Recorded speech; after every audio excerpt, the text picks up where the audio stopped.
มันพยายามเตะตัดขา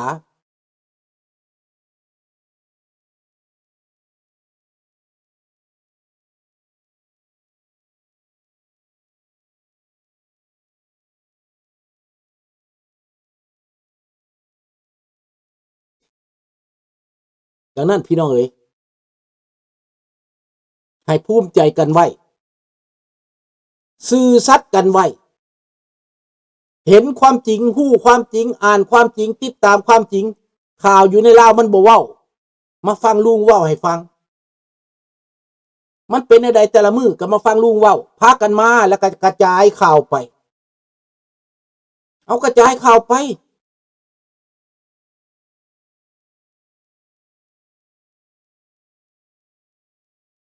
แล้วค่อยว่ากันแก้วที่เขาไม่เล่าเขามานะเขามาดีหรือเขามาให้ก็จะว่ากันมันมีวิธีของมันดอกห้ามบ่ต้องเว้าปัญหาใดอ่อนปัญหาใดนั่นน่ะมันมีวิธีของมันให้อยู่ได้แต่เป็นเพียงเรซิเดนต์แก้วนะอยู่ในลาวบ่มีสัญชาติถอนสัญชาติให้เป็นเรซิเดนต์อยู่ได้แต่ต้องเสียภาษีต้องกวดสอบต้องติดตามนี่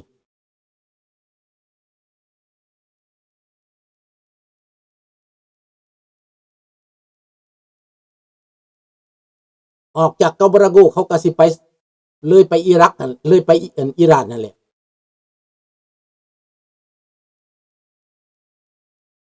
แม่นไผเป็นผู้เอาผ้าลาวมาลุมก็คนลาวเฮานี่แหละต้องการ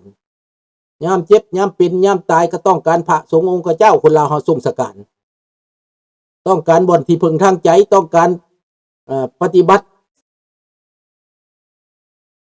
ประเพณีฮีตคองคือกันคนลาวเฮาก็ได้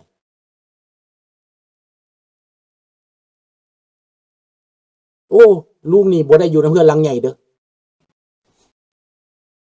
เฮือนมันบ่มีหยังเฮ็ดเอาได้สร้างเอาเองก็ได้ลุงน่ะเฮือนน่ะปลูกเอาเองอยากได้ใหญ่ซำใดก็เฮ็ดคันอยู่เมืองลาวไหนมันบ่ได้แม่นหยังเฮ็ดเอาเอง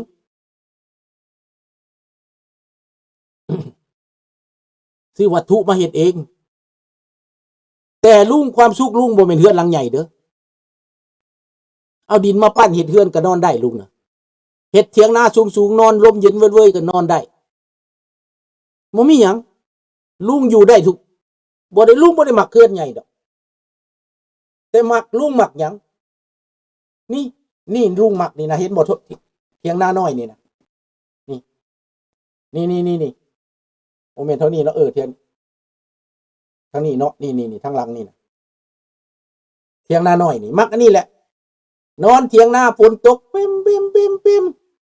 ฟังเสียงกบเสียงเขียดมีความสุขเป็นเทอราปีให้ลุงได้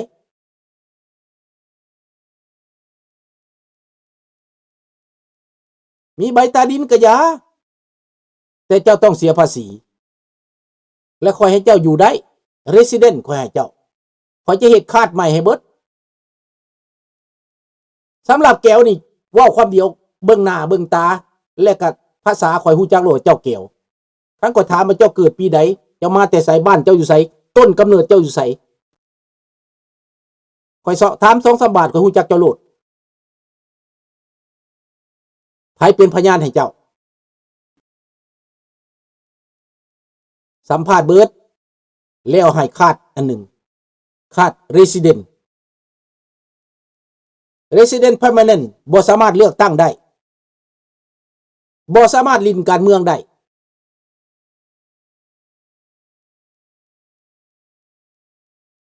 อยู่ได้อยู่ในประเทศลาวเอาเจ้าบ่ฆ่าบ่แกล้งไผแต่เจ้าได้ตั้งแต่ว่า resident สิทธิ์ของ resident เป็นอะไรคืออเมริกาคือแคนาดาจีนก็อยู่ได้แก้วก็อยู่ได้แต่ได้ resident แบบอเมริกานั่นแหละ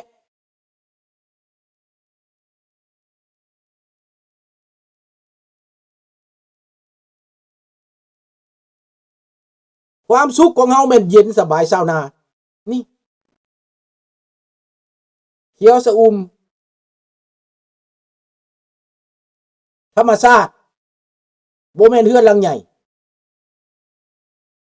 ถามว่ามีปัญญาบ่เฮือนหลังใหญ่โอ้ยเจ้าสิสำราญสว่างก็เฮ็ดได้บ่ได้มีหยังอันนั้นน่ะแม่นลงทะเบียนใหม่หมดท่านผู้เงินกวดสอบพลเมืองใหม่เบิด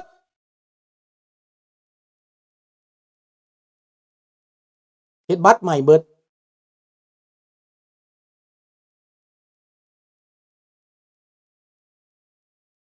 พวกอยู่ในสภาก็โละออกเบิด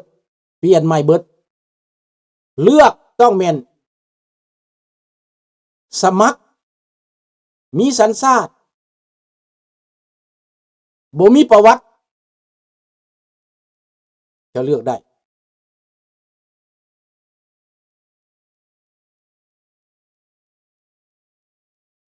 ถ้าอยู่ไปเหนือกฎหมายบ่จับส่งประเทศสิเงินน้อยเงินใหญ่บ่เกี่ยวจับส่งประเทศถ้าผู้ใดเหนือกฎหมายนะหรือว่านอนอยู่ในคุกเลือกเอาอย่านอนในคุกก็นอน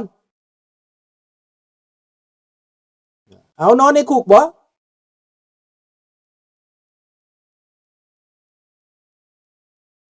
ต่อไปมันสิเป็นอันนั้นแหละเนาะเอาเท่านี้เพราะว่ามื้อนี้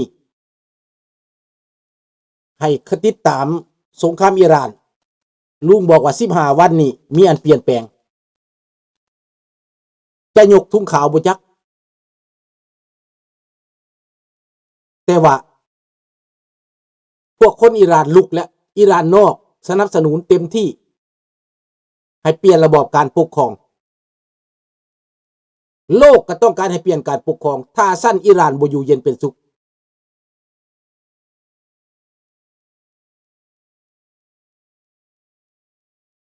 เรื่องเอกราชสำคัญ